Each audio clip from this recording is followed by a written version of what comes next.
Okay, welcome back. So today we're going to speak about a couple of concepts that I knew was important for us to cover, but I wasn't sure where to put them. So I sprinkled them in at the beginning of today's lecture, as well as then some concepts related to the different types of lines we're going to be drawing and the different symbols you'll see in drawings. Because all of my lectures I kind of have recreated for this asynchronous format, this isn't the way that or I guess the order I typically would present things in, but I'm thinking this is a better way. But of course, as always, if you have any questions, write them in the comments, send me an email, come to office hours, and we can go over them. So without further ado, let's get going. So the first thing that it really has nothing to do with the alphabet of lines or symbols, are just that there are different sizes of paper that exist for us to create drawings on. It's a little harder to think about when we are typically now going to be making drawings digitally, but just as kind of a reference to keep in mind that there are lots of different sizes that you could create your drawings on. So a typical sheet of just regular computer paper is what we would call a letter, which is 8.5 by 11. And then you would have a tabloid sheet, which is two 8.5 by 11s together, or an 11 by 17 sheet. So all of the drawings that we're going to create in this class, whether it be on paper or electronically, we're going to be setting up for a tabloid sheet of paper. Typically, architectural drawings are done on a different paper sizing system of this architectural size sheets, and a lot of them are done on what's called a size Arc D, which is a 2-foot by 3-foot sheet. And they both paper systems use kind of the golden ratio to cut the paper down into smaller sizes. So a size D sheet is the same as 2 C's, and 2 C's is made up of 2 B's, and 2 B's is made up of 2 A's, and so you can fit 16 size A sheets on a size E, which would be 4-foot by 3-foot. Once again, not the most important groundbreaking concept, but just something to keep in mind that we're going to be using larger sheets of paper than just something that you would buy as a ream of paper from Staples to put in your computer.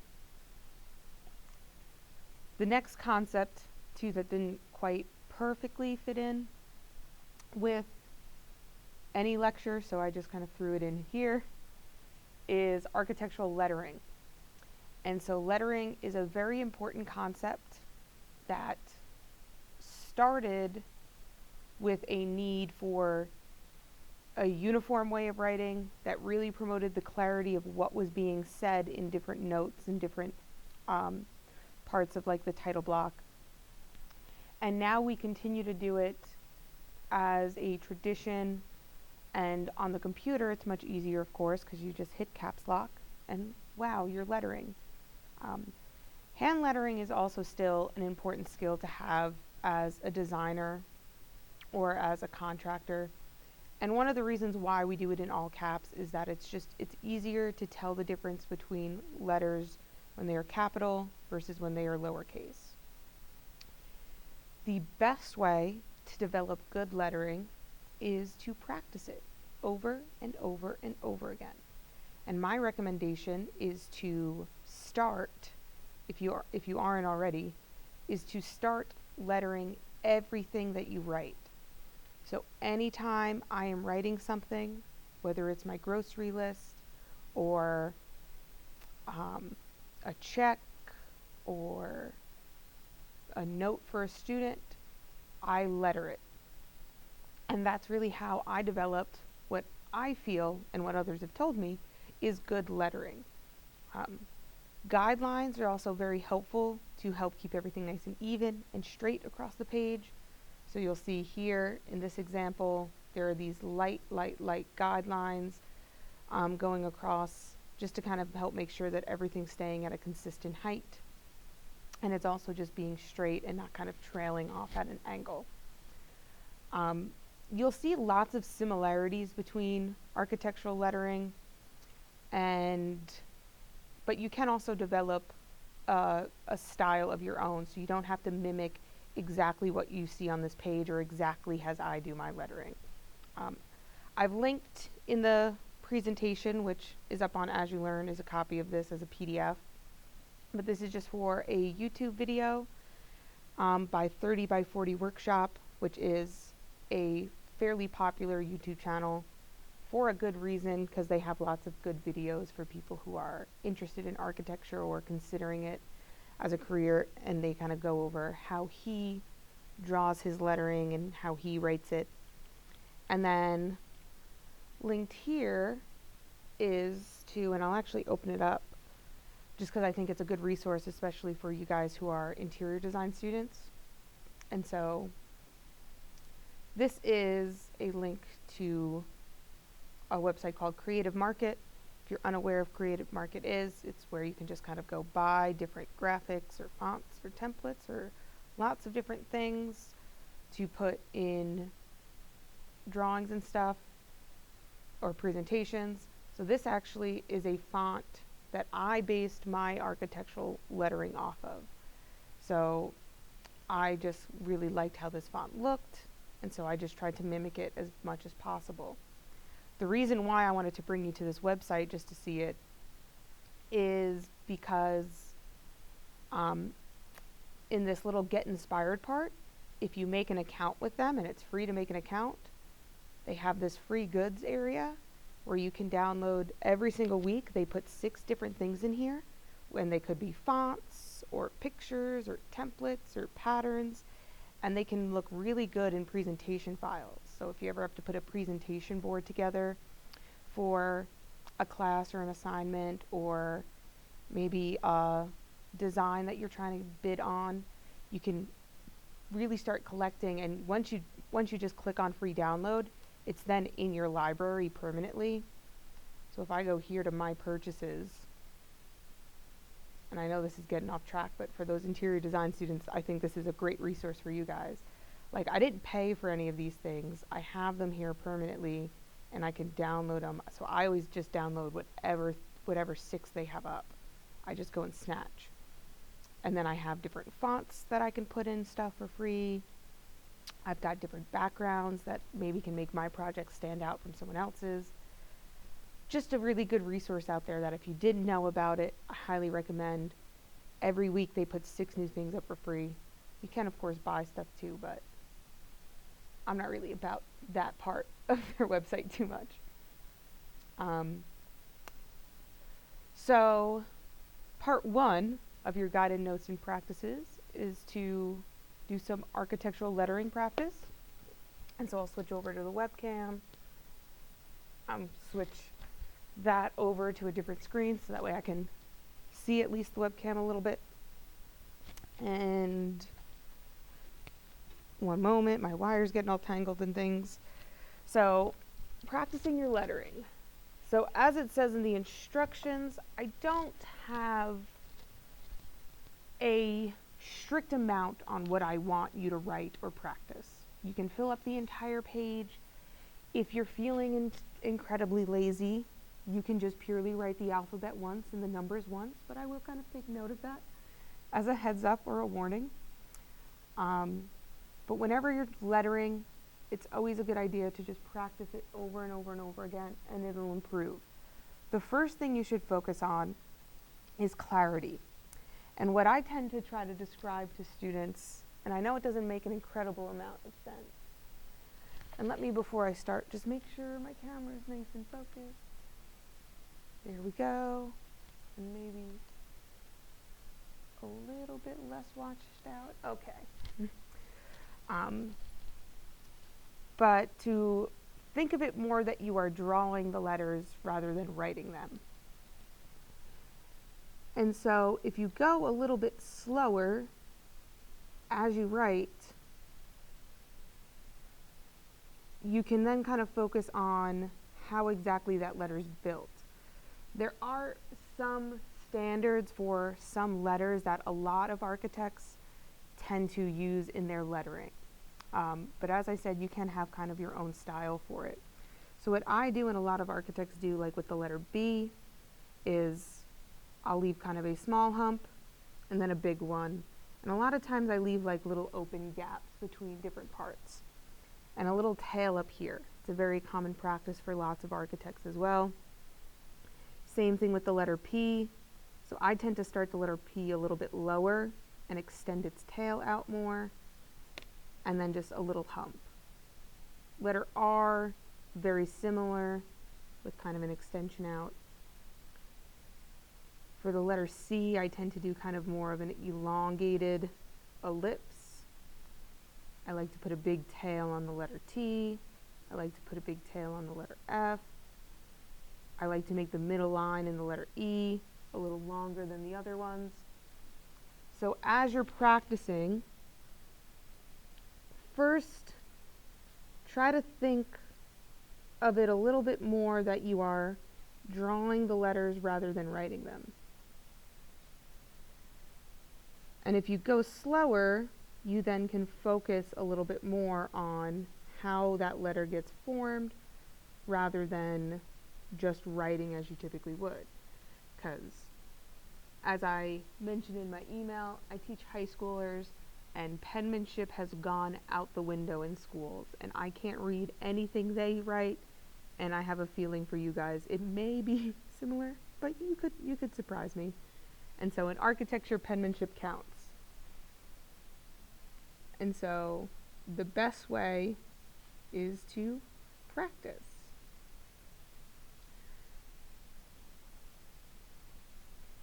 And so O and Q are very similar, just with a little tail on Q.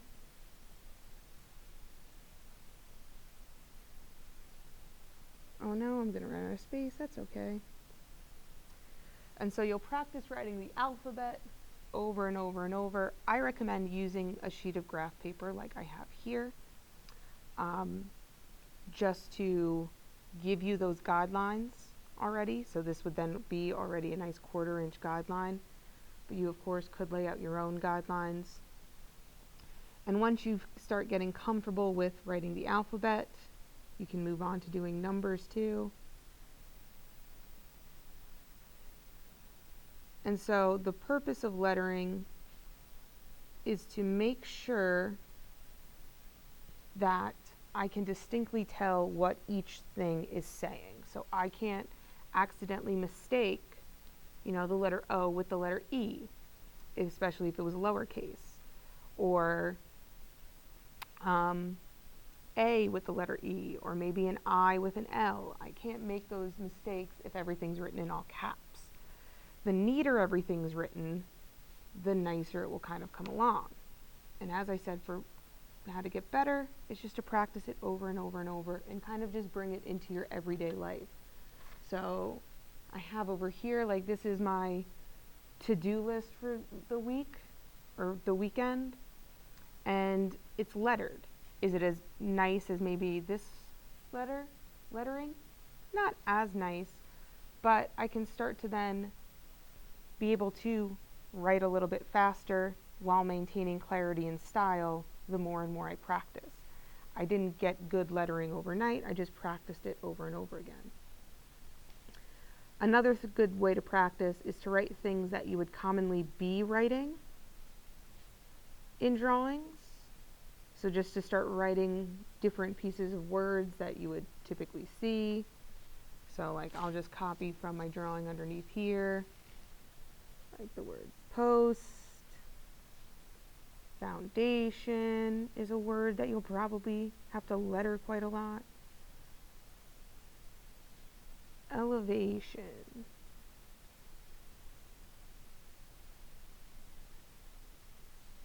Siding. At the end of this presentation, there's a slide that even has lots of different abbreviations that are typically used. And so the more and more different things you kind of write, the easier it'll become to have nice lettering. And the faster then you can start to kind of pick up the pace. But to start off with, it's just kind of the way we practice best is to write the alphabet. And so what I had done when I first started practicing was I found a font that I liked, and I just tried to emulate it as much as possible. And then I got to a point where I can kind of tweak it a little bit for my own particular style that I preferred. But yeah, and that's your first practice in a nutshell, is just to practice writing your ABCs. It's also a good idea to always use the top and bottom of your guides to always make sure that your lines reach the top and bottom. I'm kind of guilty of not following that too much. I tend to make mine a little bit smaller than going directly up to the top. But in my opinion, the much bigger issue is when students just kind of don't have the guidelines, and so then it just trails off on like an angle. And so you'll practice your ABCs. Y, Z. And your 1, 2, 3s over and over until you start to get a good feel for them and you feel that you are comfortable and that you've done a good amount of practice. And there's your first part of your guided practices and notes. Put that back in present mode. The next important concept that I wasn't sure where to fit in is using a scale. And so because construction projects are too large to be drawn at full size on a sheet of paper, everything has to be drawn proportionally smaller than it really is. So for example, floor plans are frequently drawn at about a 48th of their actual size. And this is called drawing to scale. At a scale of a 1/4 inch equals a foot, every 1/4 inch on paper represents 1 foot in reality. So every 1/4 inch in your drawing is 1 foot of the actual building. When it's necessary to fit larger objects on a page, we use a smaller scale. And depending on the size of the building, we may even go smaller than a 1/4 of an inch. So really large buildings typically are drawn at an 1/8 of an inch equals a foot, where most residential architecture is done at a 1/4 inch equals a foot. And that's the scale that we'll be focusing on in this course. When it's necessary to draw small objects that require a great amount of detail, we'll use larger scales. So sections, particularly wall sections or areas of detail, may be drawn at a 1/2 inch equals a foot, or even 3 inches is equal to a foot. But we always relate our scale in the proportion of how many inches on paper is the equivalent of how many feet in real life, and we always use 1 foot. The scale at which a drawing is made is always noted in the drawing. And it's indicated either alongside or beneath the title of that view. Now, when you are kind of using your architect scale, all of your necessary dimensions are shown on the drawing. Typically, we don't measure a drawing with an architect scale or an engineer scale, especially because at small scales, it's difficult to be precise. So on each face of your architect scale are 2 different scales combined, except for the full-size scale, and we'll look at an architect scale in a moment. The scales are combined to work together because one is twice as large as the other one. And so if we look on the next slide, that's kind of what I'm describing here, is that I have an 1/8 of an inch running from left to right, and I have a 1/4 of an inch running from right to left. And since one is twice as large as the other, their 0 points and extra divided units can be kind of used as references. So while this 46 is meaning 46 feet for the 1/4 inch scale, I can still use it as a reference point on this 1/8 of an inch scale to technically equal 1. So every single one of these tick marks here, 1, 2, 3, 4, each one is equal to 1 foot. And on paper, each one of them is 1/8 of an inch. But they're the equivalent of 1 foot. So running in this direction, these smaller numbers that are kind of up are referring to the 1/8 inch scale. And running in this direction, we have these lower down numbers referring to the 1/4 inch scale. The fraction, and I'll go back here just so we can see it a little bit larger. So the fraction, or the numbers near the 0 at the end of each scale, are indicating the length in inches that's used to represent 1 foot. So it's subdivided into 12 foots, or 12ths of a foot, or rather inches, as well as fractions of an inch in larger scales. So if I'm using a larger scale where I can fit more detail, I can actually get more than just each individual inch. So for example, here with our 1 foot equals a foot, or 1 inch equals a foot, every one of these tick marks is actually a 1/4 of an inch. So this is 1/4, 1/2, 3/4, 1 inch, 2 inch, 3 inch, 4, 5, 6, etc., etc. If I'm using a smaller scale, like a 1/4 inch equals a foot, I can't fit that much detail into the drawing. And so each one of these tick marks is representing just a single inch. I can't get fractions of an inch at that scale because it's going to be so small. Always in this area, is it going to have it divvied out where you can at least see 3, 6, 9, 12 inches. So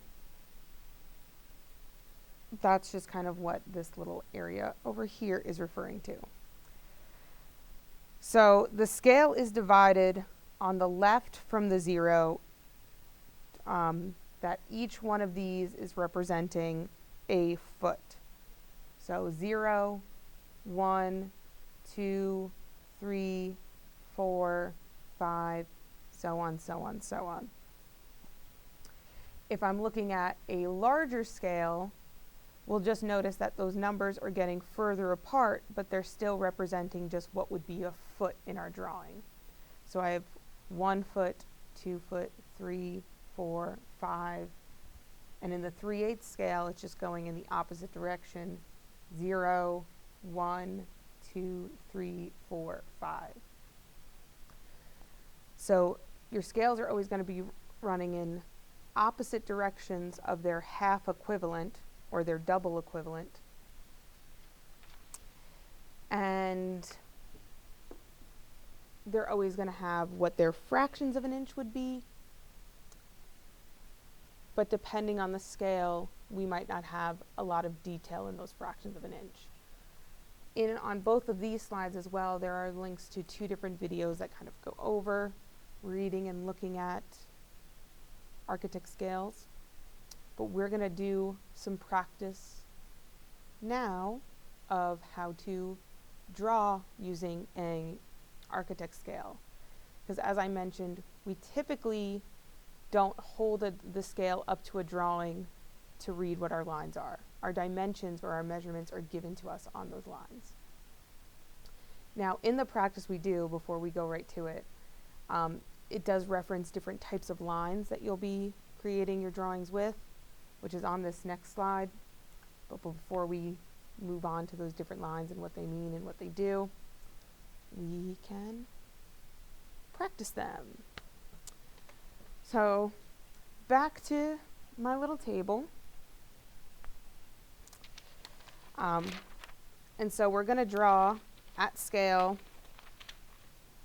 some different lines at different scales and different lengths.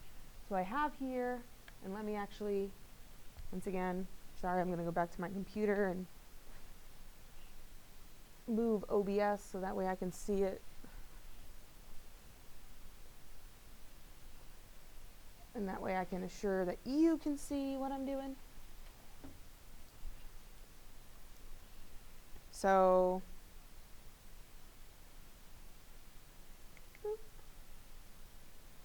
I have here an architect scale.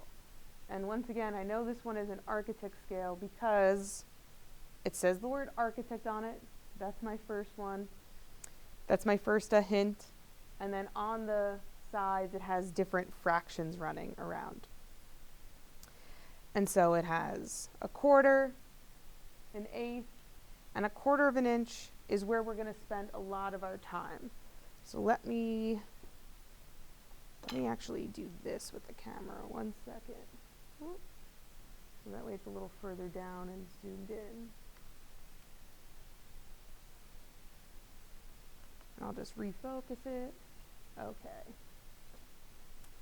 So with the 1/4 inch scale, we have our 0, which is where we would start drawing our line, and then you have your little smaller tick marks, and these represent full inches in our drawing. Now if I was doing a small detail of something where I need a lot more, I need to be able to fit a lot of information in a small space, then I could use something like, for instance, this 3 inches equals a foot scale. And then this is still the equivalent of 1 foot, just like this is on a 1/2 inch one. But because this is such a larger amount of space, I can fit a lot more detail in there. So this would be, right here would be 1 inch, 2 inch, 3 inch, 4, 5, 6, so on and so on. So the larger scale you're using, the more detail you can fit in, and the more you're allotted within your foot space. But typically, a lot of our drawings are done at what we call a 1/4 inch equals a foot. Now, if I was to use my scale to create drawings, one thing to keep in mind is that we never actually, or we shouldn't, draw anything with our architect scale. And you can kind of see on this one here why that's maybe a bad idea to draw with your architect scale, because this is just one that I give, or it's like I got out of a student's drawer, and they tend not to listen because they're teenagers, and 14-year-old boys don't listen. Most of you guys probably were that at one point in your life, so you know what I'm talking about. But if I use this to draw lines and I start running my pencil across it, or a Sharpie, or a technical pen, I'm going to start to make the edge a little bit like rough, and I'm going to start to make all of the little lines fade off of it. I'm going to get like marker and pen on top of different parts, and then what's going to happen is it's going to be harder and harder to read. So typically we just only use our architect scale for making notes of measurements, and then we would use a straight edge or a ruler to actually draw in any lines, or our T-square and our set squares. So we really shouldn't be drawing any lines with our architect scale. However, your architect scale is your own. You went and purchased it, so I can't stop you from drawing lines with it, if you so choose. So for a couple of our practices, we're going to practice with different line types, and we'll go over in a moment what those different line types mean and symbolize, as well as just how to kind of use this to draw different line lengths. So step 1 of drawing any lines in scale is to establish what scale you want, which in our case we're in luck, because I've told you the exact scale that you should be drawn at. So for this first one, we're going to do 1/8 of an inch equals a foot. And so we'll twirl it around until we find the one that's labeled as 1/8 of an inch. And we're going to draw a line that is 41 feet long. So I'm going to just line up the 0, and let me, can I zoom this thing while I'm plugged into OBS? No, it appears I can't. I can, in one moment it is going to look like we're in an earthquake again, but I can just move it down. Oh yeah, look at that production value. I just took one box away from the thing I had them sitting on. Good. So I'm lining up my 0 with where I want my line to start. And I want this to be 41 feet. So as I mentioned with the 1/8 of an inch scale, we can use these markers. Even though this is referring to the 1/4 inch one that's on the other side, I still can use this as like a reference point on this 1/8 of an inch scale. So this would be 1, 2, 3, 4. The 1/8 of an inch, they only tell you every 4 feet, but then we can infer if this is 8, this would be 9, 10, 11, 12. And so if I want 41 feet, I'm just going to go until I see 40. And while the number 41 isn't on here, I can then infer that if this is 40, this is 44, that would be 41 feet. And so I'm just going to make a little notation of how long that would be. And then I'm going to use my straight edge to draw the line to connect them. So for a center line consists of a long, short, long, short, long, short, long line. You typically want to make sure that you are keeping it as an even amount. So whatever length I make this long as, I should have this long, this one, and this one all the same. And generally, you want to plan for the fact that it would be long on both of these edges. So you don't want to start, or really the important part is that you don't end here with a gap. So I don't have that gap between them just there at that 41. Because then I can infer that that line actually stops here rather than here, if that's where my gap is. But a center line is just a consistent long, short line. And so that would be a 41-foot line at an 1/8 of an inch equals a foot. Next, we're going to draw a hidden line. And I'll just pick a place where I want it to start at a 1/4 inch equals a foot. Now the 1/4 inch equals a foot scale is running in the opposite direction of the 1/8 inch one. And so there's two ways then I could use it. Is I could just flip it over and start with my 0 on this side, or I could line it up with whatever foot mark that I want and work my way from there. Now with this line, we actually have an amount of inches that we want. And as I described, our inches are over here near our 0. So each one of these tick marks at a 1/4 inch, every single one of those is representing of a singular inch. And so what I typically would do, and I'll show you the two ways I could do this, is I would line up the 16 with wherever I need my line to start. And then instead of drawing to the 0, I would draw my next tick mark at 6 inches. So then that would be 16 feet from this number 16 to the 0 with an additional 6 inches.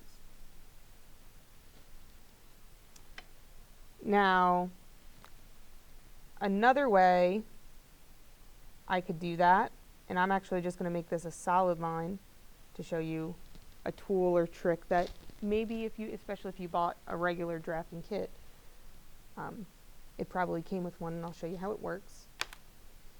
But another way I could do it is running in this direction, so starting with from a 0 over to 16, but instead of starting at 0, I'm actually going to start lined up at 6 inches and then make a mark at 16. Either way, I'm getting the same end result, but just two different ways I can kind of hold the scale based on where I feel comfortable. Now a hidden line consists of short, even dashes. And some of you guys may have gotten in a drafting kit one of these things. And so this is called an eraser shield. And it's very helpful for making hidden lines in that I can use this little dotted pattern to do hidden lines. And so what you want to do is make sure that you skip the first part, because we do want that line edge to meet up with it. And so sometimes I even just then line up this part with the edge of it. And then you can erase. And as long as you don't draw very hard lines, which I tend to do so they show up on screen better, I get even dashes. But if I drew this line as a light guideline with like an H pencil, so if I try to draw it really lightly, so that way when it erases, it's easier to erase, and I can get nice and even dashes in there. And so since I've got to go a little bit further with it, I'll just line this one up with the very last space I put in, erase some more, and I can get my nice even hidden lines. Another way too, of course, if you don't have an eraser shield, is just to go in with your eraser and erase it at even dashes. But this is just the quick architect's fix to making those nice, beautiful, even, small dash lines without having to put an effort in.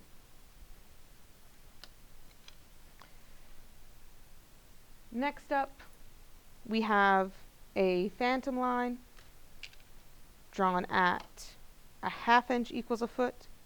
So we're going to draw a line that's 10 feet, 3 inches, which, by the way, if you're unfamiliar, the single tick mark is a foot, and then the quotation mark.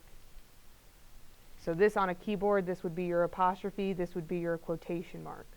So this is a foot, this is an inch.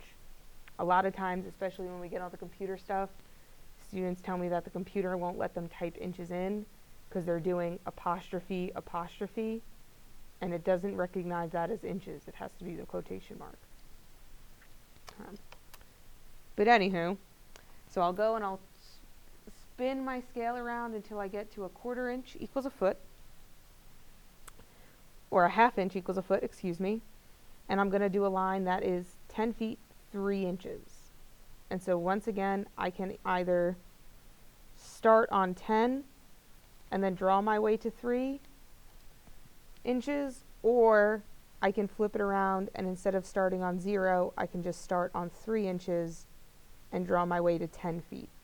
Either way, I'm going to get the same end result. So I'm just going to start on 3 inches and then go all the way over to 10 feet.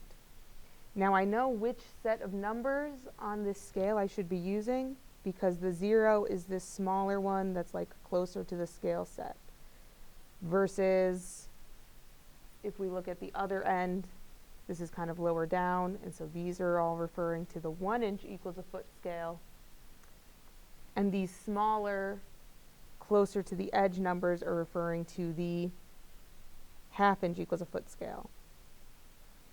So I'm just going to line up my 3 inch mark with where I want to start, and then I'm just going to make a small notation on my page where 10 feet would be. So I'm just going from 3 inches to 10 feet instead of starting with 0.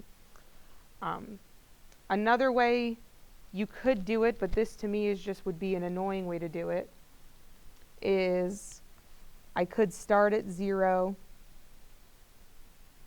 go to 10, and then come over and add 3 on.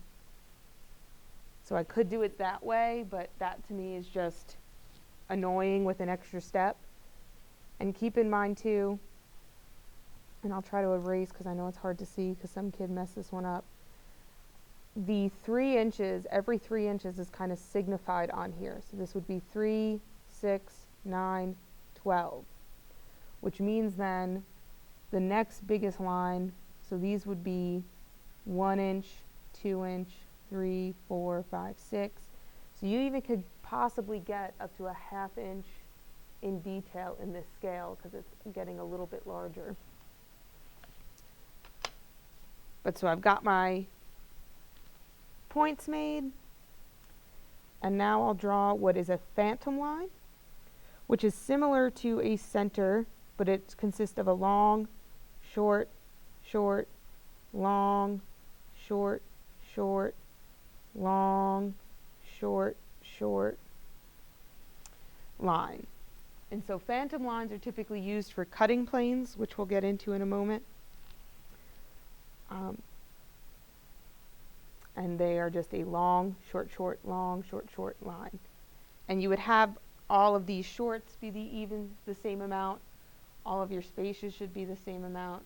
All of your longs should have the same length to them. But since I was just kind of freehanding it, this may be a little bit shorter than this one.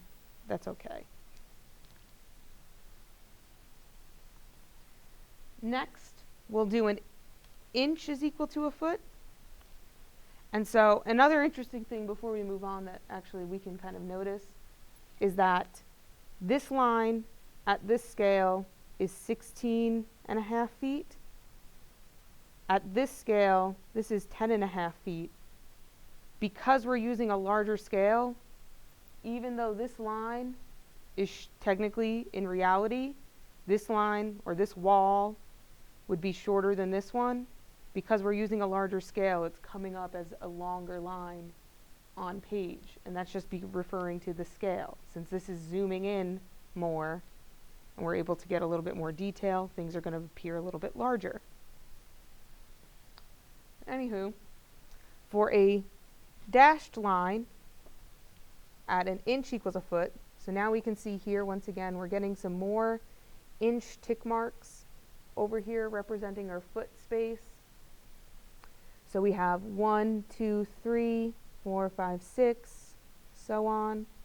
We even then have 1/2 inches symbolized here, and even 1/4 of an inch is symbolized here. So we can get a lot more detail because we're using a larger scale. So if I wanted a line that's 4'8", I'm going to do it the way I traditionally do, where instead of aligning my starting point with a 0, I'm going to align my starting point with how many inches I want. So if I want 8 inches, I'm going to line it right here next to the 9 inches. And so kind of that next largest tick mark next to 9. And then I can come over and read, well, this is 1 foot, 2, 3, and let me just make sure my scale is straight, 4. And I know I'm using these numbers here rather than these ones because I'm using the numbers that are further down. And the other thing too is, even though I know I told you that, technically this 1 foot would start at 10. So this would be 1, 2, 3, 4, 5. Typically you're going to use the numbers that are kind of running along with starting from 0, 2, 4, 6. So I also know that I'm using these lower numbers because it would be a little weird for me to go 21. If this was 1, 1, 2, 3, it wouldn't make sense. I don't know if that confused more or not. Hopefully not. So a dashed line is slightly larger hidden line. And so you can't really use an eraser shield for it. But a dashed line is the same as or similar to a hidden, but you have larger spacing. And so it represents different things in drawings, but it's just bigger space, hidden line. Both hidden and dashed lines, they represent things that aren't currently visible in whatever view you're looking at. And then lastly, we're going to do something at an incredibly small scale. A 1/16 of an inch equals a foot. And technically you could even get smaller. You could go to a 32nd of an inch equals a foot. But we're going to make a long line, a line that is 92 feet and 0 inches long. And so if you're spinning your scale around, you may notice that there is no 1/16 of an inch on here at all. However, there is what we call a full scale, or just like a plain ruler. So the side right here that says 16, the same side that's labeled architect, this is technically just a plain ruler. So this is just, oftentimes I'll use it as just a ruler where I can just measure 1 inch, 2 inch, 3 inch, so on. Because most rulers are split into 1/16 of an inch, so every single mark here represents a 1/16 of an inch. I could also then use it to do a 1/16 of an inch is equal to a foot, in that every single one of these marks is 1 foot. Now, if I need it to be 92 feet long, I could, in theory, I could count how many of these is just 92 marks altogether, because for 1 inch that would be 16, that would be 32, so on and so on. Or I could do the number I want divided by 16, which gets me 5 3/4. I'm going to need a calculator to double check that, just because I'm not a math teacher, kids, and I rely heavily on calculators. So if you do too, it's okay. Yep, I was right. So that would mean 5 3/4 would be 92 feet. So I'm going to line up my 0, and then I'm just going to measure to 5 3/4, make a mark, and a continuous line is what it sounds like it is, where it just is a solid line going across. And what's interesting to kind of look at related to scale is that this is 92 feet, and then if we just move the camera back up a little bit, so that's 92 feet, and this is well, even here, like this one is 10 feet, almost or very similar in length to each other, but just because of the scale, because this is so much more shrunken down than this, they are going to look similar. So the scale that you're drawing at should always be notated, and it is a very important part of your drawing. Okay.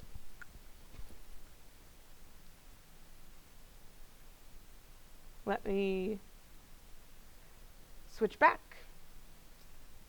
And there are, like I said, there are those links in here for some more videos that go over it. And of course, email me or come to office hours and I can help you a little bit more with the scale too if you're still struggling with it, because it is a very hard concept to grasp initially. So as I mentioned, and as we just kind of practiced, there are different types of lines that exist in our drawings, and these communicate different pieces of information, and they kind of act as the language of the industry, which is why we tend to think of them as the alphabet of lines. The weight of a line as well, or the thickness of it, sometimes is also varied to help show relative importance of the lines. And so you can see in some of the examples I have in here that some lines appear thicker than others to kind of show that maybe it's the outline of the building rather than some of the smaller details. There are a few main or important parts of lines that we need to consider. One being what we call object lines or visible lines, which tend to be a heavy solid line, so they tend to look a little bit darker. Lighter continuous lines, which we use for putting in our different dimensions and parts. This way they don't take an emphasis away from the drawing, but they're still there for the important notes that we need.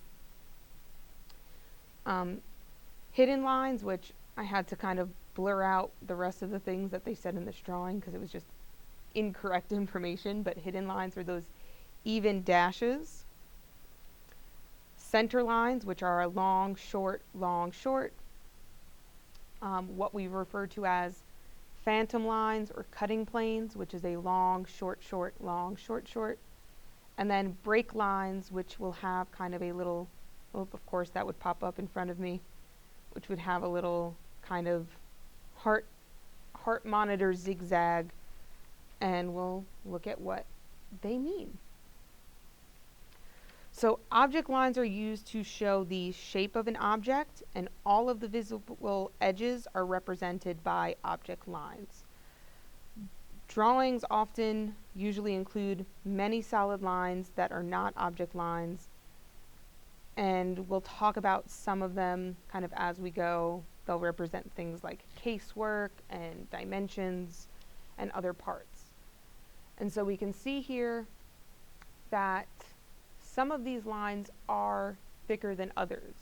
So this outline of the building, the overall outline of all of the edges is thicker. The ground line of the building, so this would be where, you know, the dirt and land are, is almost the thickest of all of them.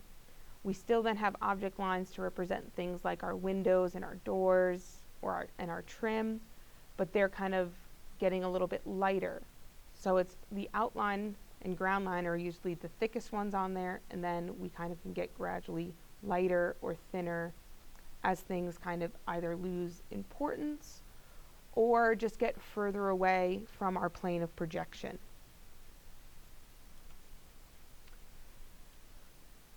So dashed lines and hidden lines, they have more than one purpose in construction drawings. So hidden lines are used to show edges of objects that would not otherwise be visible in the current view shown. They are drawn as a series of evenly short dashes. And the reason why we use them is that if construction drawings were to include hidden lines for every edge, it would be cluttered and hard to read. So we don't put a hidden line for every single thing in our drawing. We just kind of put important features that may need to be notated. So what we can see in some of these examples is this would be an example of a foundation plan, and we have these hidden lines going around that represent the edges of the footing that the foundation wall would be sitting on. Here we have a floor plan, and we've got a dash line going around that's showing the roof overhang. For if this door, or rather this door is what's called a double action door, and so it can swing in and out. And so we have a hidden line to represent that it swings both ways. For a dishwasher, we have that hidden line to represent that the dishwasher opens, and so therefore nothing should be really put anywhere in this area, otherwise the dishwasher won't be able to open. We'll also see hidden lines a lot for kind of upper cabinet casework. So if you have cabinets in the kitchen, there'll be a hidden line that kind of goes around the edge just to show where those cabinets might be if they're going around this counter space. The one issue I have with these two drawings that I put in here, but it is a little bit, it could be from just the fact that they came from an older textbook, or it could just be a stylized choice, is that I believe, and others as well, that hidden lines, these smaller dashes, should represent things that are above your cut. So like the roof edge is above the floor plan, so these should probably be the smaller hidden lines, and then dashed lines are for things that are below your view. So the footing is below the foundation wall, and therefore these should be the bigger dashes. But I don't know, maybe that's just a rule that's changed over the years. Maybe it's not technically a rule, it's just a stylized preference that me and the other drawings that I've looked at agreed with. We just kind of keep that in mind. So next would be for our dimensions. And there's different parts to a dimension. And so dimension lines consist of, well, dimension lines and extension lines. And so the extension line are thin solid lines that project from the object to show the extent or the limits of the dimension. They don't quite touch the object, so you will have a little break between what you are measuring to and the extension line themselves. Because, and especially if you're not being careful enough with your line weights, it could be very easy to mistake that extension line for a part of the actual object. Your extension line connects to the dimension line, which is drawn from one extension to the next. So this right here would be my dimension line. This right here is my dimension line. On your dimension line, you'll also always have the dimension or the measurement lettered above it. So on that line, you'll have what that measurement is. And that's why we don't necessarily need the architect scale to read a drawing. We can just use it to help us create our drawings. But when we're reading them, we should be just using the numbers that are given to us. You can also terminate your dimension lines different ways on your drawings. So in this example, they've done them with little dots. I prefer to use these architectural ticks, these little slant marks, purely because it's the easiest method of drawing. I don't have to, put a dot in. I don't have to draw an arrowhead. I can just put a little slash mark and I'm good to go. You do need to put some type of termination though on them, whether it be arrowheads or tick marks or dots, because otherwise it may be something that's inferred that it's continuing on more. You also want to make sure that you are placing your dimensions in a consistent way, in a way that makes sense to read. And so typically in architectural drawings, we use continuous dimensions that kind of chain off of each other. So we have this dimension here that reads from this point to here is 6 foot 6 inches, and then from this point to wherever it's continuing up is 10 feet. But notice how those are closer to the wall or the building, and then here's this overall dimension sitting outside of it saying that it's 22 feet. And so we don't want this 22-foot one closer and then these ones coming out, because then these extension lines would be running through it. Another way you can place dimensions is called the baseline technique, which is coming off of an origin point, measuring from that original point to a place, moving outward from that same point and measuring to another place. And in a baseline dimension, you're always working your way from the smallest dimension closest to the building outward.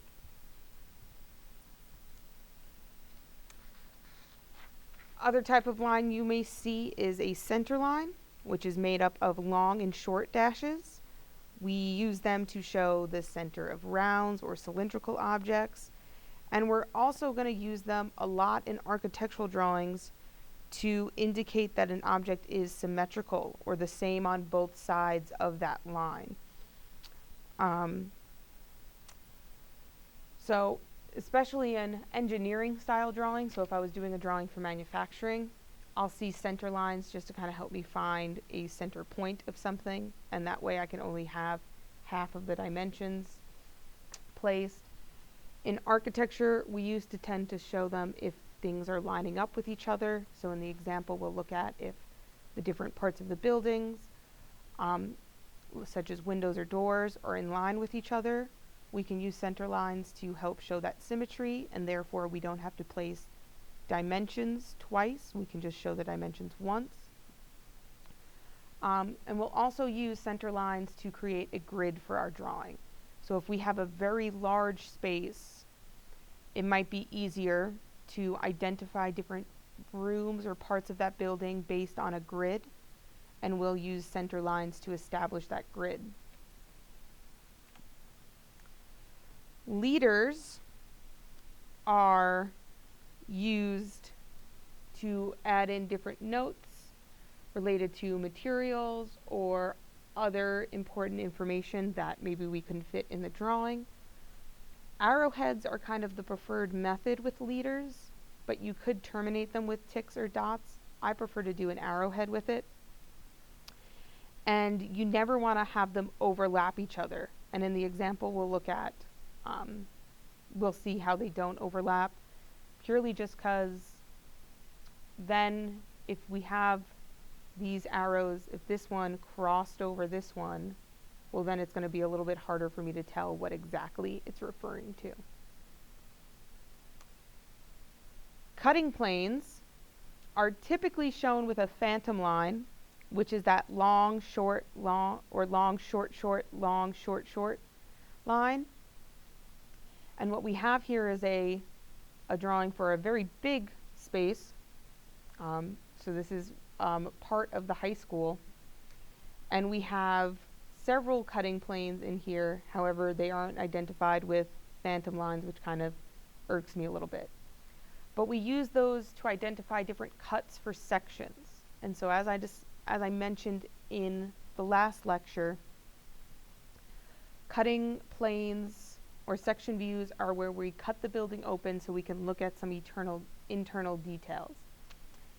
And so my cutting plane right here is cutting through this building, and then they're going to also be terminated with these little reference marks that tell us what view on what page can we go find that drawing this is associated with.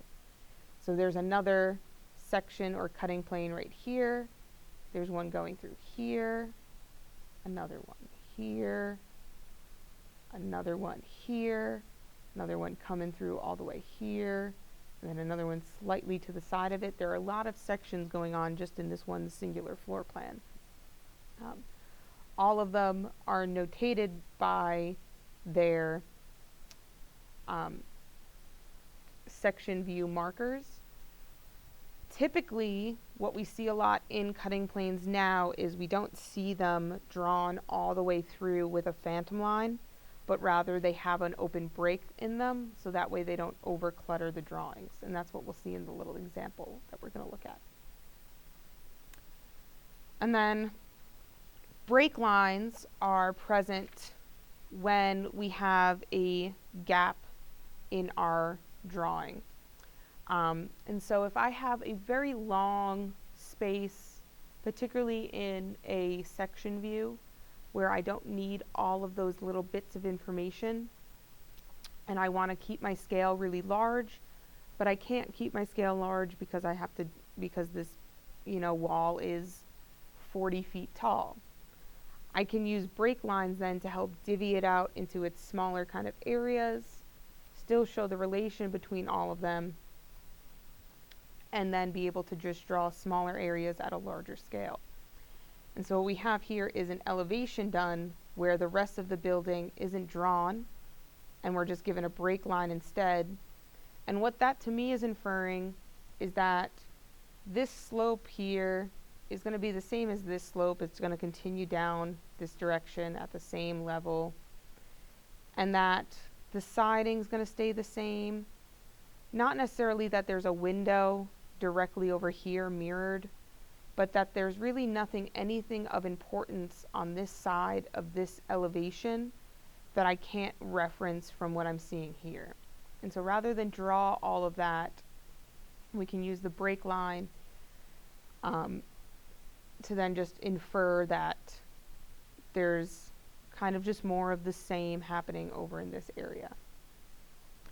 This example too is showing us then dashed lines that are referring to our footing and our foundation wall. So those are behind what we can see when we're just looking at the direct side of this building, as well as extension lines that are relating to various measurements, and then our dimension lines, our leaders coming out as well to just kind of reference different pieces of information. And so we can see here that the leaders are done with arrowheads. They also do the technique that I also prefer for leaders, where everything is nice and aligned with each other. It just makes it a little easier to read. And their dimensions are also terminated with architectural ticks. And there's still a gap between what it's dimensioning to and the extension line itself. So that way it's much easier for me to see the difference. We have varying of line weights. So our ground line here, our finished grade, is the darkest or thickest line on the page. Then it's kind of the overall outline of the building is the next thickest. And then features like what our siding or roofing looks like, what our window details look like, are getting a little bit lighter or thinner of lines as we progress. Now, the symbols you'll see in drawings we use in junction with the alphabet of lines. So we don't just only show different line types and that tells the whole story. We use lots of different symbols in our drawings as well. And these are just kind of a little shorthand that describes typical common objects, as well as references for different views that might exist in a drawing.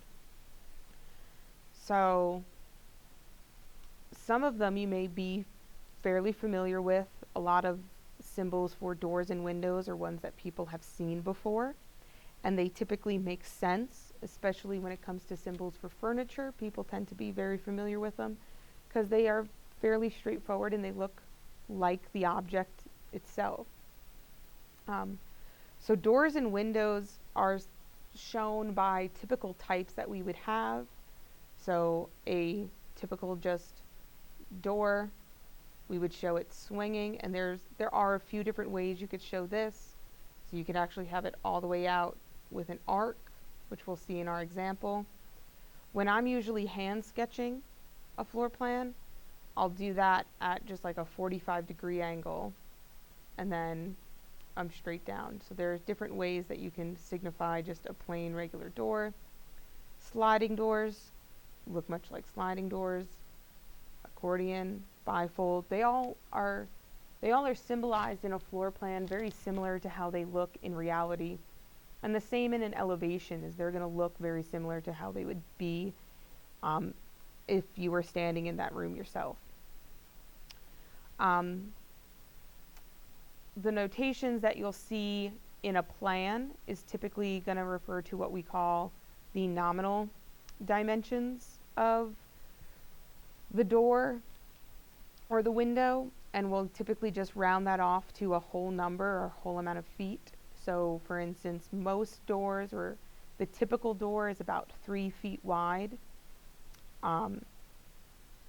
However, when you then take into account the trim for the door and the cut you'll need to make for the opening, that'll be an actual amount. But like if I'm drawing it in my plan, I'm just going to say this is a 36 single swing door.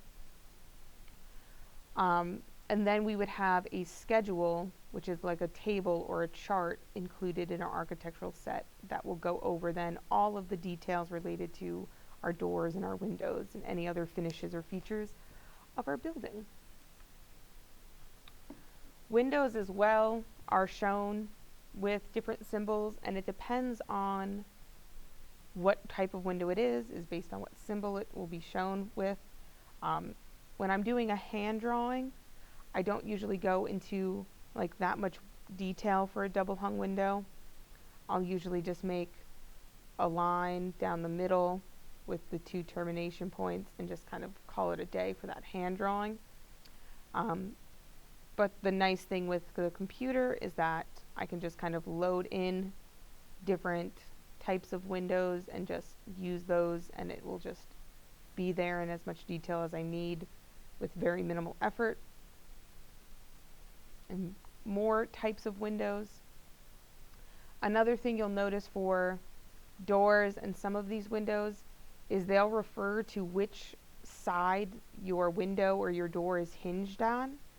So what this symbol right here, this hidden line, is referring to in this window, in this elevation of this window, is that it's hinged here on this side, and that way it's going to open based on this one. And what this hopper window is inferring is that it's hinged here on the bottom. And you'll see that's the same too for doors that have a swing, is that they'll show you which side it's hinged on based on where these 2 hidden lines would meet. Now, the other thing we'll see a lot of in our drawings, and this is really heavily true for our section plans, are different materials, and we'll see those represented through patterns which we call hatches. Hatches can be different between elevations and sections. So we'll see hatches in elevations often just appear as what the material would look like if you were looking directly at it. And in sections, they may look a little bit different. And it does take a while to be able to look at a section and know exactly what that material is from staring at it.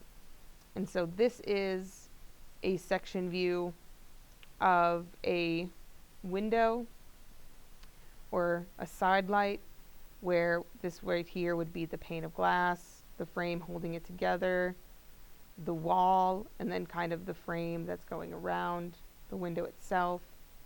And all of this different line work in here is just referring to the different materials that are being used in here. So I can see that this is drywall, this is a piece of like a 2x4, this is another 2x4, this is like a wood trim, this is an insulated, this is rigid insulation, this is more just wood siding, because I know what those materials are in hatch. And it just takes practice to remember and understand what they are. And don't worry, we're going to practice in just a moment. So here are some examples of what a lot of different materials, common materials, would look like in either a plan view or section view, and then also what they may look like in elevation. And as I said, some things may look very similar to what they look like in reality. So for example, bricks in elevation, it's pretty straightforward. They look like bricks. Glass kind of looks like a little bit of like a shine to it. Concrete looks a little bit like how it looks in reality. Some of the symbols then for sections, it's not necessarily as straightforward, but there still may be some reasoning behind them. So for example, cast in place concrete, it consists of these bigger triangles and smaller dots to kind of symbolize how concrete is mixed up of aggregate and cement and water in the different parts. So that's why it kind of is shown with that symbol. Stone or gravel is also straightforward. It's kind of just smaller and or variation of different size stones. Some of the symbols on this slide are a bit outdated. So for this one, for concrete block, that's not how it looks in plan or section anymore. And so up on As You Learn, there is a reference sheet that goes over some of the kind of more modern standards that are typical, and we'll practice those in just a moment. One thing to also consider with a lot of hatches is, especially if it has to cover a really large area, you don't necessarily have to hatch the entire area. Let me just move my mouse. And so hatching kind of smaller sections with then maybe referring to what that hatch is will get the job done just fine without then you breaking your hand covering this entire thing with little tiny bricks the whole way down.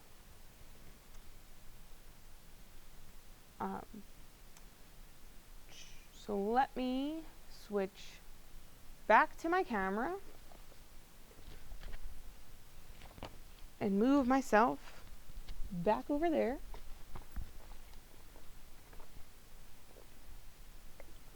Whoops. Hold on, I forgot to move OBS, so I can't actually see what you guys are seeing on the screen. Okay, so now for our next practice, we are going to practice doing some hatch patterns, freehand too. So I'm not going to use any of my tools. I'm just going to kind of freehand sketch them in here, as well as write out where I would typically find the materials in my building. So if I was constructing this, where would I typically see these? And I'm just going to write those in as kind of a shorthand in here. So if I write FND, that's going to stand for foundation. If I write FLR, that's floor. And I'm just going to make W stand for wall and R stand for roof, just because I don't want to write all of that in on all of these boxes, so I'm just going to kind of give myself that little shorthand, just as a heads up. So earth, the hatch pattern for earth is typically drawn as sets of lined boxes. So we do horizontal lines and then vertical lines, and horizontal lines and then vertical lines. This is very much one of those patterns that you are not going to see fill an entire space, because that would be so incredibly obnoxious to have fill an entire space with this pattern. But it's used just to show where the ground would be in the drawing. And so we're typically only going to find this in or around our foundation. We really don't use earth too much unless I was doing like an earth shelter dwelling.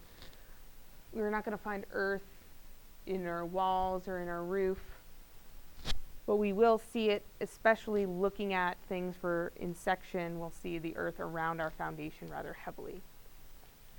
Now gravel, we typically are just drawn as some larger and smaller dots.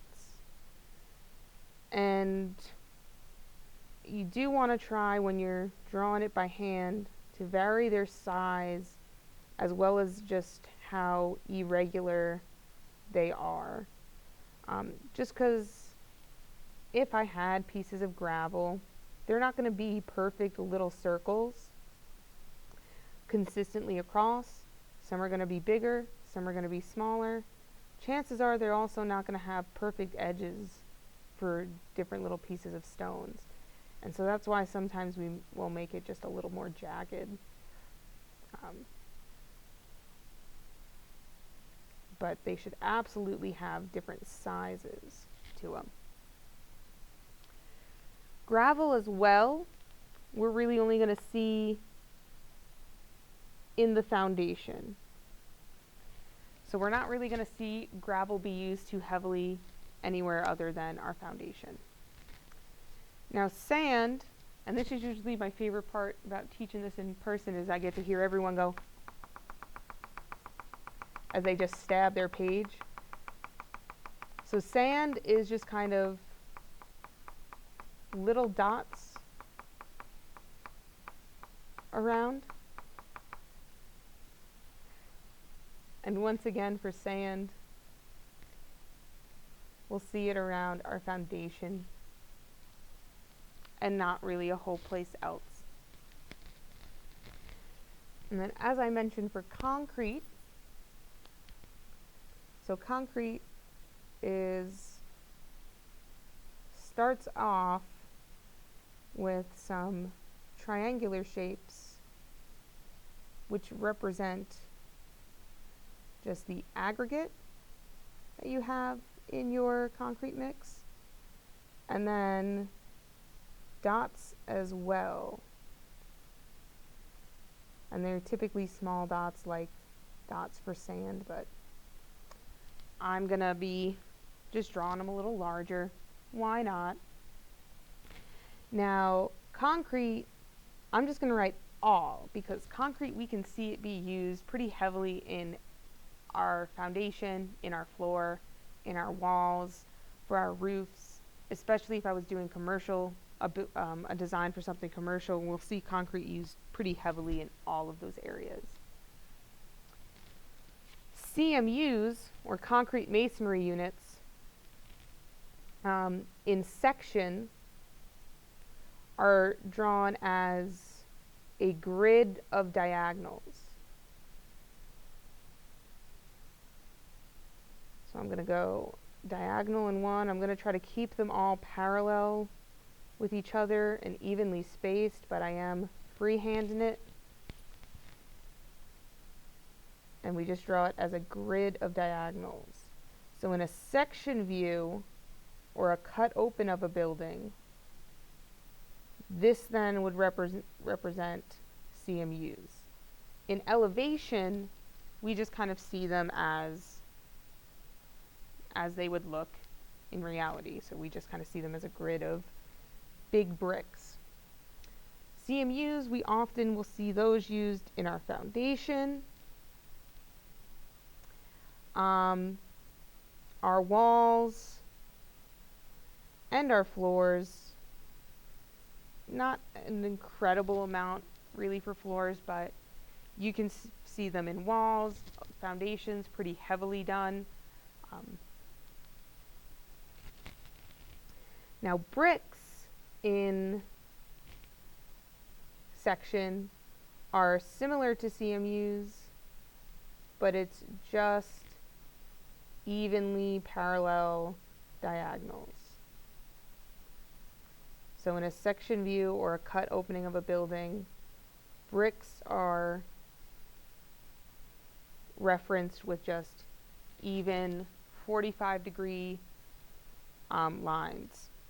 And this pattern as well, just for your own edgeification, is also just kind of a common standard for just making any manufacturing technical drawings. 45-degree lines are just very typical for section lines, just to show material as just like a generic material. But in architecture, we use it for bricks. We see bricks a lot in our floors, and we see them a lot in our walls. Way back, you would have brick foundations. Don't see a lot of brick foundations now, but concrete foundations and CMU foundations, absolutely. I currently, so like in where I live, I have part of my floor is a concrete floor and then part of it's a brick floor. And it just has this really nice kind of finish on it, so it's nice and smooth. And that's for a passive technique to allow when the sun comes in and it beats down on both of those, the concrete or the brick, it just absorbs that heat, and then at night it lets the heat out. And so it's really nice. It's just a cool little feature. Steel, moving on. So steel, it's similar to brick, but it's just two lines closer to each other, a bit of a larger space, two 45-degree lines closer to each other, a bit of a space.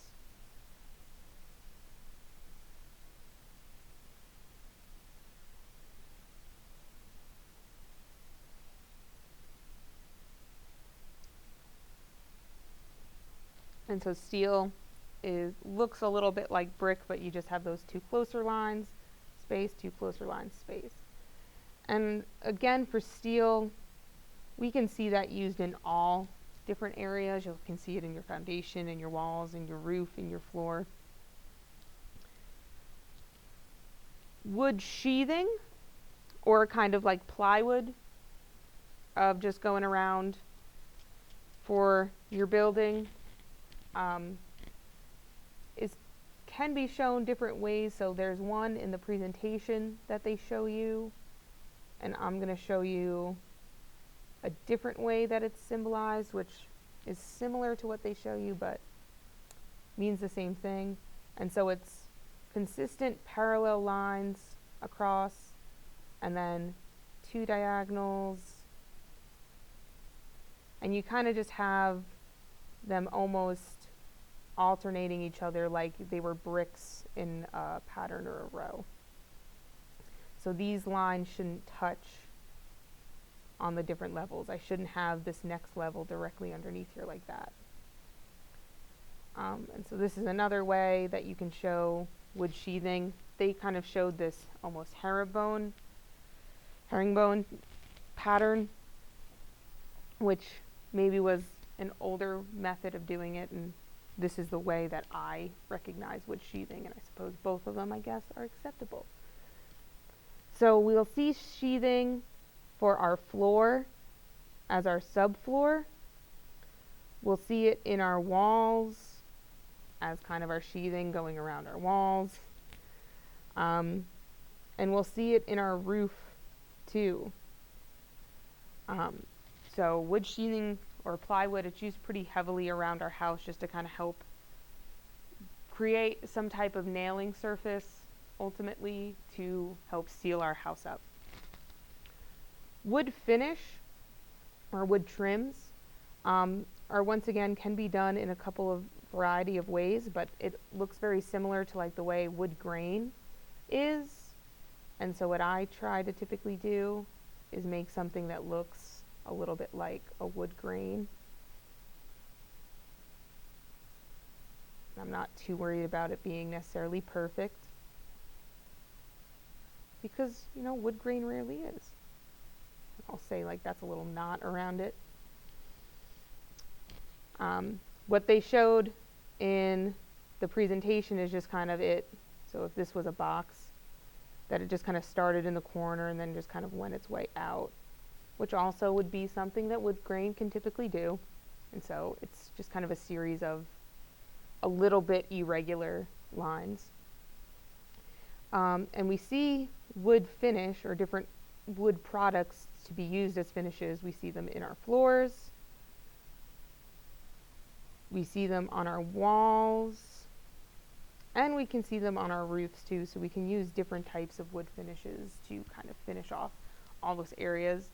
Don't really see it in our foundations because we really don't finish off our foundations. A lot of times foundations are meant to not be seen.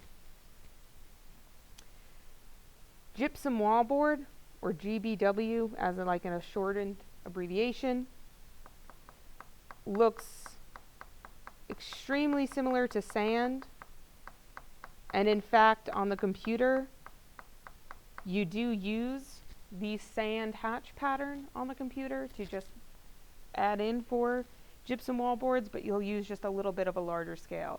So it's just like sand, but not like as dense of the dots. The dots are a little bit more spaced out. And we see gypsum wallboard, or drywall also, another name for it. We see that used on our walls. It's got the word wall in it, for Christ's sake. And then we see it also in our roofs as like our ceilings. So we can see that on our walls and our roofs. We don't see it on our floors. If I had a finished basement that for my foundation, then maybe I might see gypsum wallboard down there. But typically, we're just going to see it in walls and roofs. Rigid insulation, or board insulation, this is where my graph paper is really going to come in handy, because it is just a grid of straight lines. So straight vertical, straight horizontal. And so that's the difference then between CMU and rigid insulation. Rigid is a straight grid, and CMU is a diagonal grid. Rigid insulation we can see in our foundation a lot, just because it is a better insulator, and it can deal with moisture.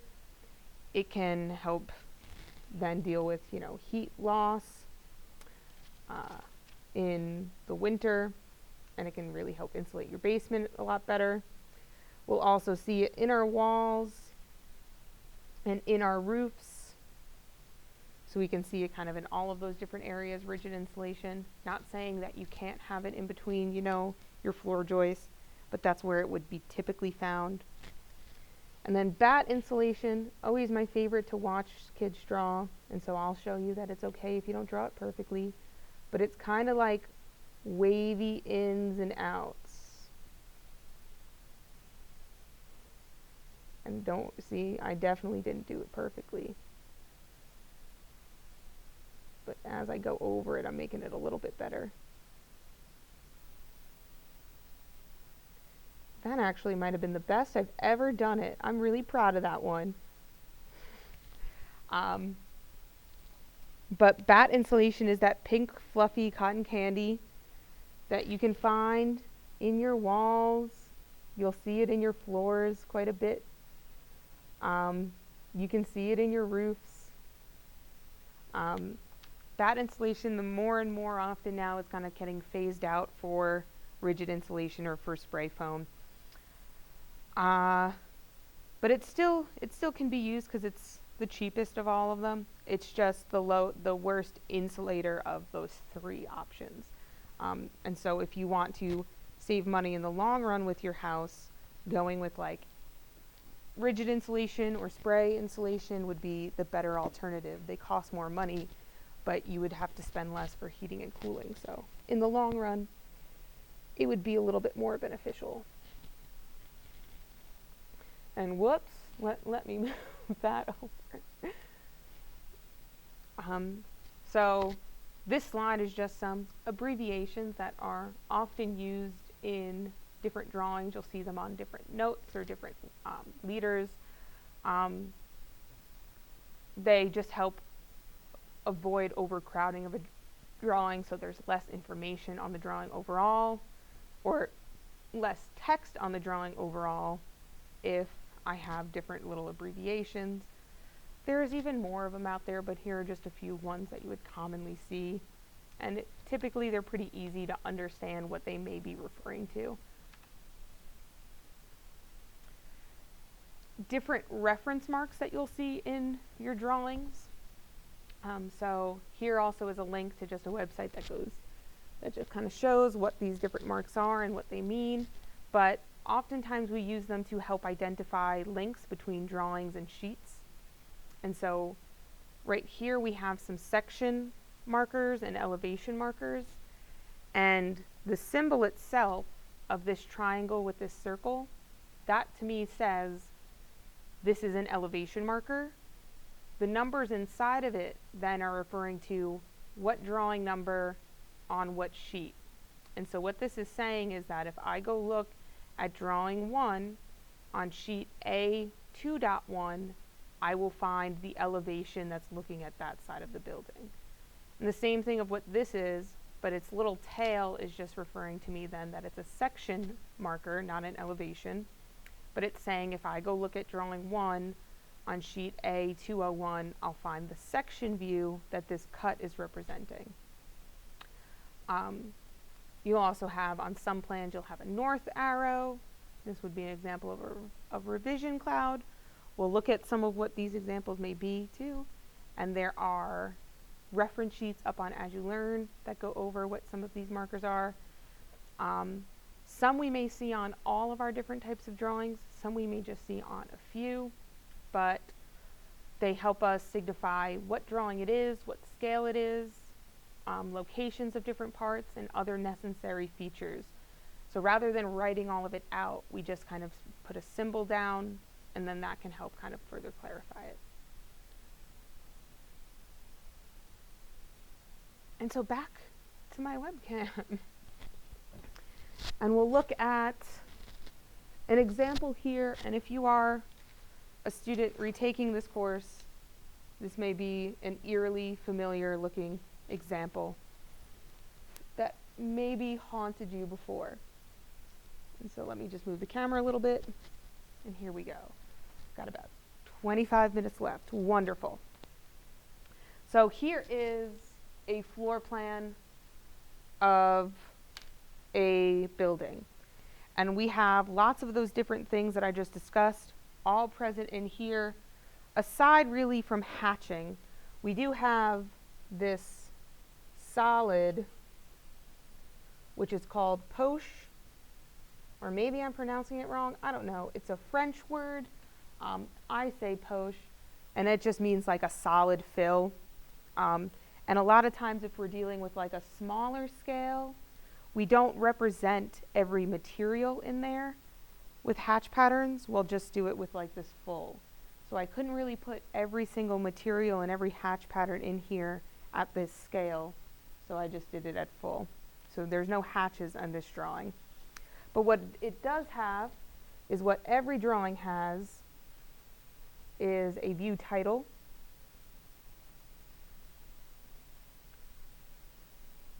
And so there's a couple of different ways to show a view title, but what we have here is, this is telling me the view number, so I know that this is view 1 on this sheet. I have the name of what it is, I have the floor plan, I have a scale located in the view title, so the view title always has the name in the scale, name, view number, and scale are always included in the view title. And then right here I have a graphic scale. And so the graphic scale is just a little boxed out area that represents, so that this would be 1 foot. From here to here is 1. From here to here is 2. From here to here is 4. And then from very end to very end would be 8. And what that's just doing is it's giving me just a little kind of visual marker without needing any architect scale to just kind of gauge how big different parts of this drawing are in relation to each other. Graphic scales are great for presentation drawings to kind of bid out a project or pitch it to a client as well, without having to put the work of putting in all of the dimensions and numbers in. Because the graphic scale then can help give a nice sense of how big is this without all of that number work just yet. Not saying that this wouldn't have to go in eventually, but if changes need to be made, then changes can get made. Or maybe, you know, you weren't even officially hired for that project yet. I also love graphic scales because as someone who tends to, one of the best ways I find for learning CAD, and especially for learning Revit, is to find buildings, like famous buildings or even buildings that aren't famous, find plans related to them and recreate those plans in the software. And a lot of times plans that you'll find online won't have dimensions. They'll have the overall layout of the building, but they won't have dimensions. A graphic scale then gives me something to immediately reference without actually needing any of those numbers. And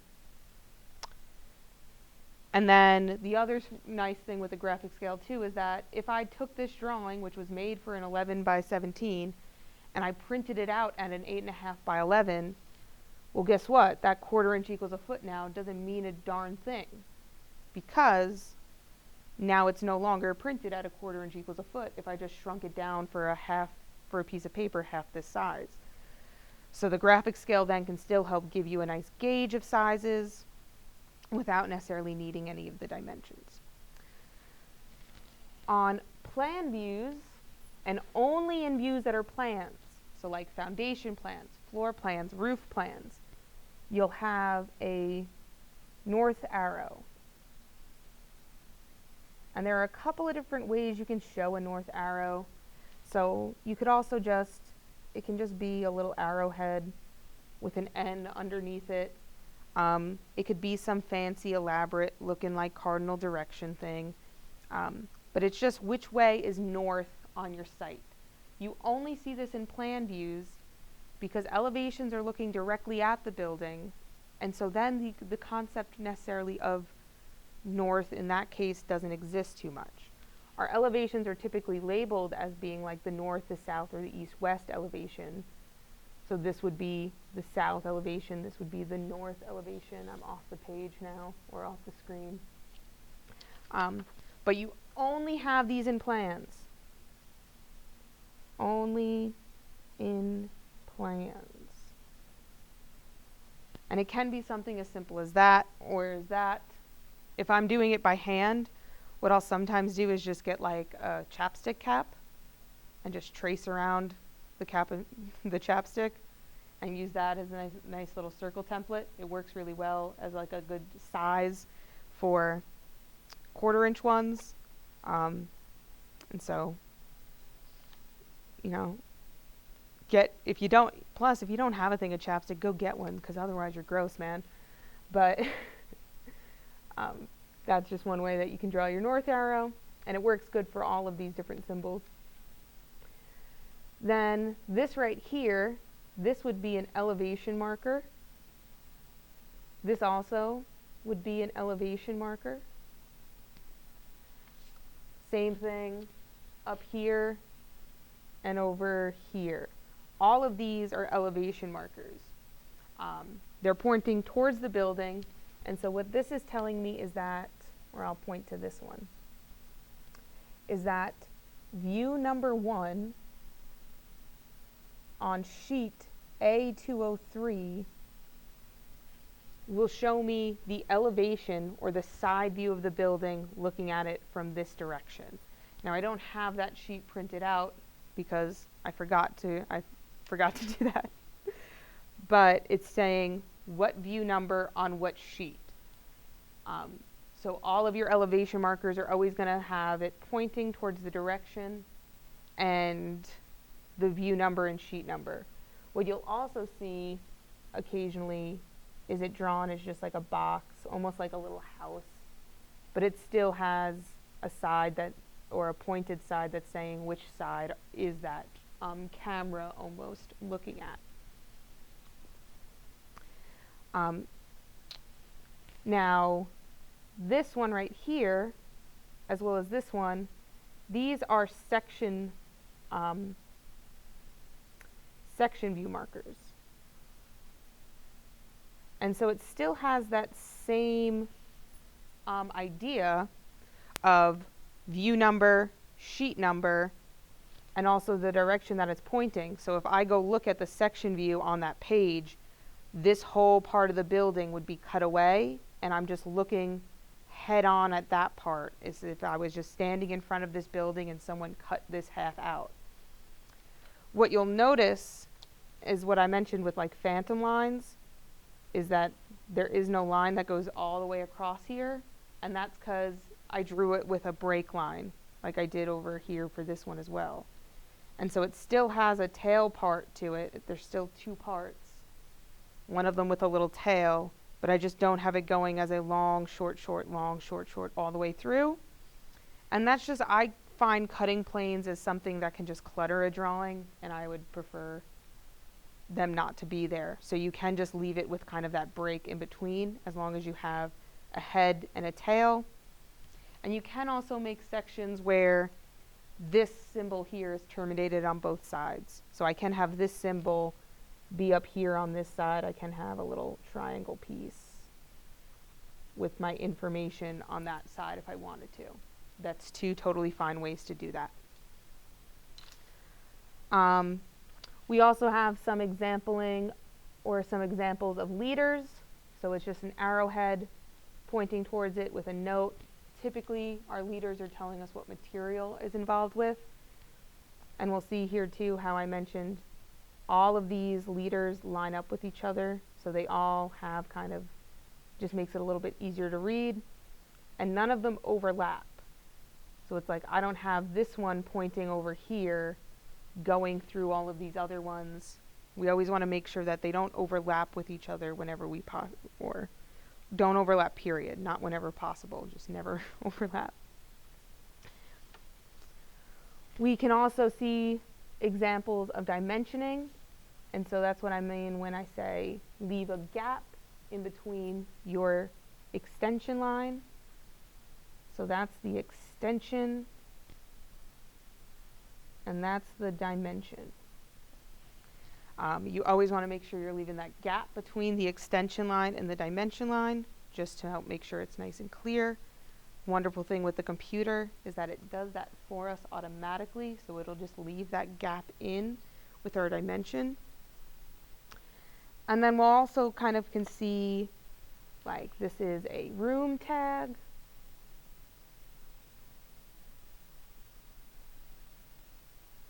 A wall tag.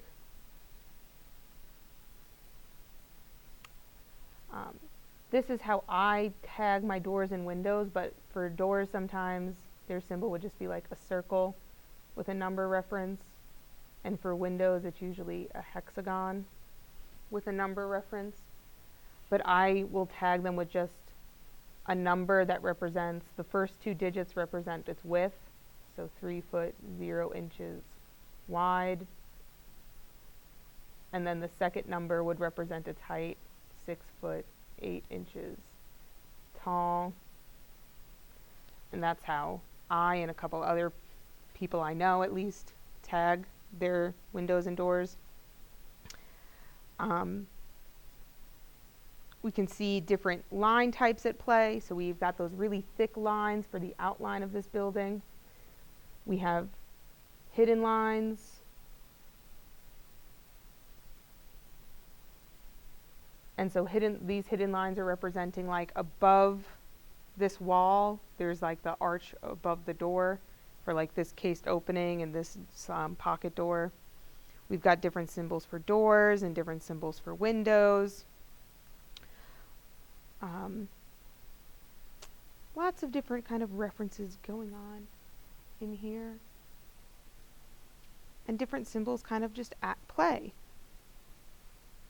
Now, for your practices, which, where did I put the sheet? Here it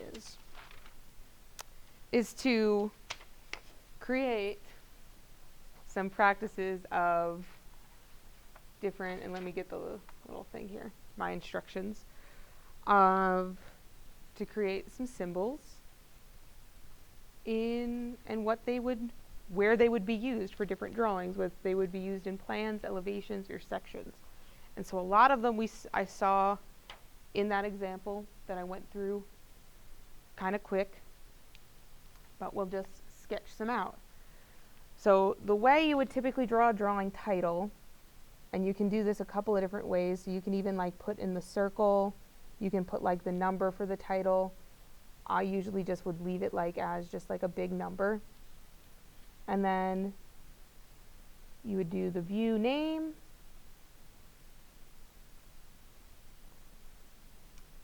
and then kind of smaller underneath it, a scale. You can put a line in between the two of them. There's a couple of different ways that you can stylize the drawing title, but it always has the view number, the view title, and the scale. Where this is used, so if it's used in plan views, elevations, or sections, this is used in every view. Every single view, no matter what, has to have a view title. Otherwise, there's no way for me to confirm what it is.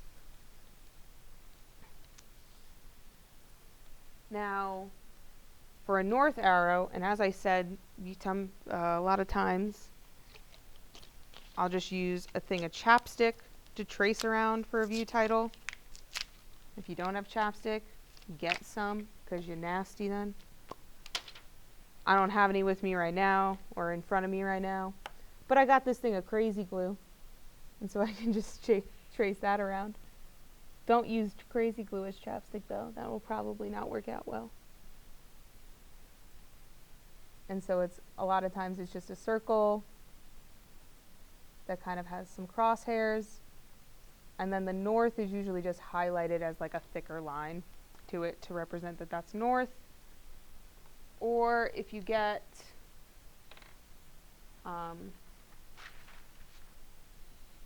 like one of these architectural templates, they'll have like circles on them too, and so you could just like trace around a circle for it. And this one too has like a north arrow one for me to trace. So it can just be as simple as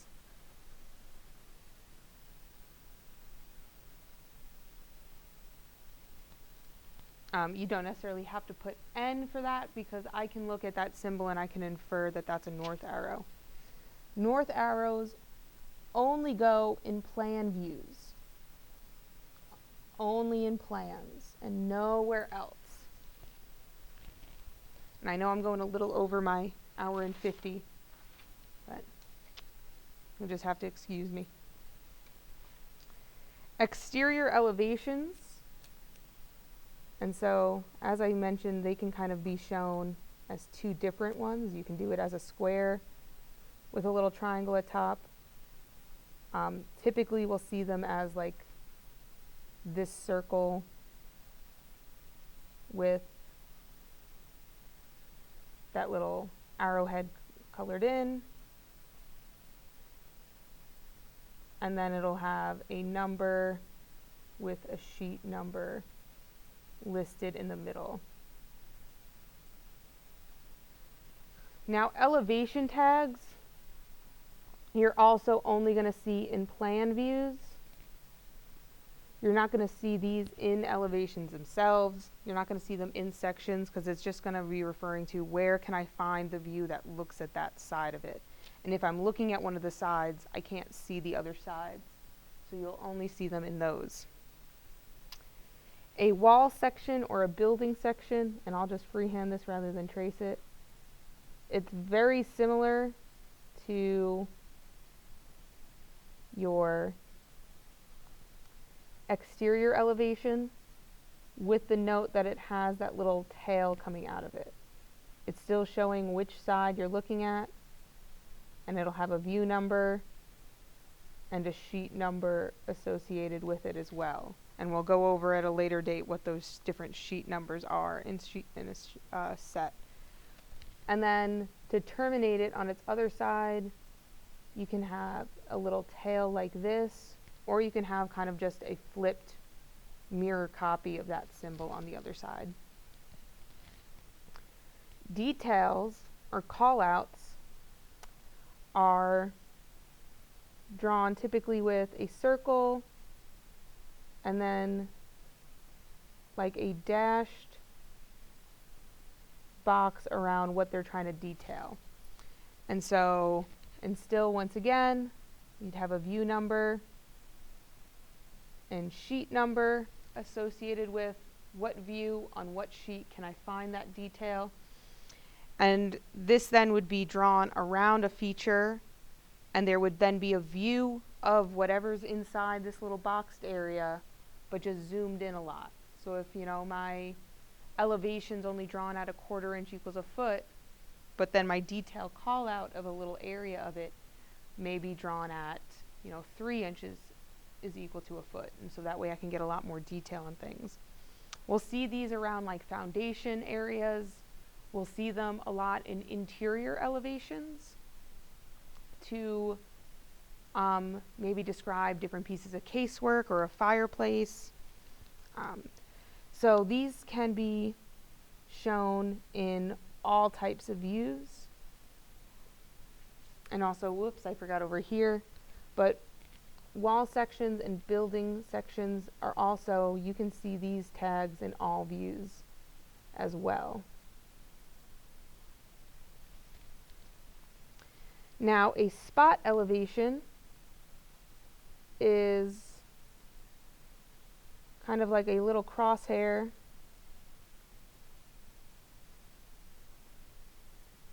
And then it'll have a level name and like a height reference or measurement. Just trying to figure out if I spelled height right. And spot elevations we're only going to see in sections and elevations. And that's because if we think back to the last lecture about orthographics, if I'm looking at a floor plan, I'm looking directly down on that object, which means I can see its length and I can see its depth. I can't see anything related to height in a plan view. And that's why then I can't see anything related to spot elevations. So that's just kind of going to be referring to different important levels or features related to height. So it would be, this is the foundation level, this is the finished grade, this is the finished floor level, this is the roof. So it's just kind of showing notable pieces of information related to the heights. A break line, like I said, kind of looks like a little heartbeat. And we can see those in all view types.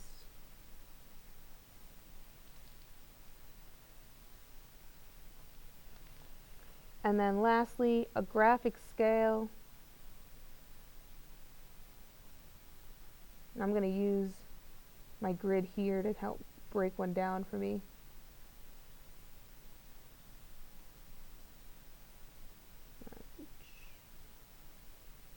Should get a little longer here. Whoops.